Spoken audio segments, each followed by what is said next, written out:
तुले हुए हैं। वाह वाह वाह। धन्यवाद सभापति महोदय जी।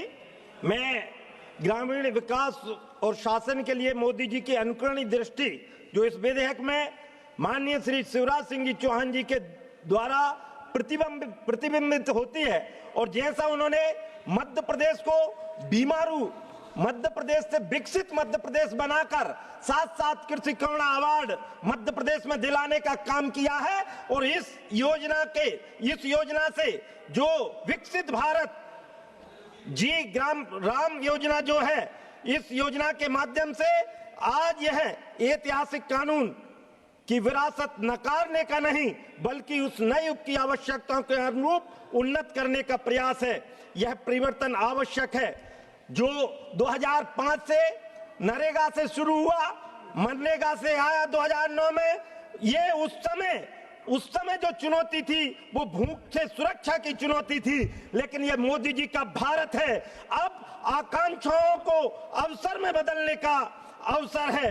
काम मिलेगा या नहीं यह प्रश्न नहीं है, काम कैसा होगा, कब मिलेगा, कितना टिकाऊ होगा और क्या वह गांव को आत्मनिर्भर बनाएगा। यही कारण है कि यह सरकार रोजगार की गारंटी को सिर्फ मजदूरी तक सीमित नहीं रखती बल्कि उसे आजीविका, उत्पादकता और ग्राम अर्थव्यवस्था से जोड़ती है। जी राम जी, केवल रोजगार नहीं ग्राम निर्माण का संकल्प है। माननीय महोदय, यह विधेयक 3 स्तरों पर क्रांतिकारी है। पहला, अवसर का विस्तार, इसमें आय की सुरक्षा और विश्वसनीयता, जिसमें 125 दिनों का रोजगार की गारंटी दी है। दूसरा, काम की दिशा, जिसमें खुदाई और भराई तक सीमित नहीं रहेगा बल्कि यह जल सुरक्षा, ग्रामीण अवसंरचना, आजीविका ढांचे और आपदा प्रतिरोधक परिसंपत्तियों का निर्माण करेगा, जिसमें काम भी है, संपत्ति भी है और भविष्य भी है।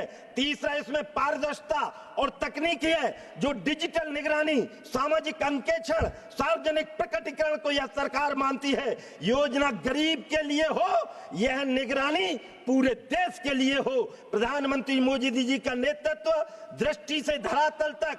माननीय महोदय जी, इस योजना ने देश को सिखाया है गरीब को दया का नहीं, अधिकार चाहिए और अधिकार के साथ जवाबदेही भी चाहिए, और इसलिए यह सरकार काम की गारंटी देती है और सिस्टम काम की गुणवत्ता की गारंटी देता है।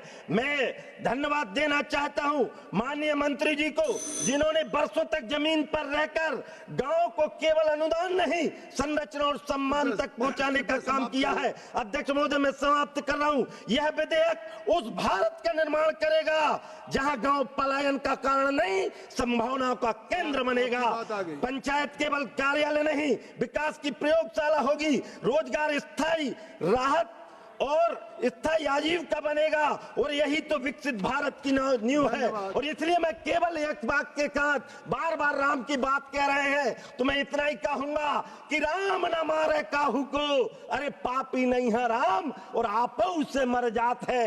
कर कर खोटे काम, क्योंकि ये तो तुलसीदास जी ने कहा है कि राम राज्य बैठे त्रिलोका और हर्षित भय गए सरसों का, बैर न कर काहू सन कोई, राम प्रताप विषमता कोई, दैहिक दैविक भौतिकता पा, राम राज्य काऊ नहीं व्यापा, और नहीं दरिद्र कोई दुखी न दीना, नहीं कोई अब्दल लक्षण हीना। ये विकसित भारत की गारंटी यदि कोई दे रहा है तो आदरणीय मोदी जी के नेतृत्व में और आदरणीय मंत्री जी के नेतृत्व मिलेगा। धन्यवाद। जय हिंद, भगवान बलराम की जय, भारत माता की जय। धन्यवाद सभापति महोदय।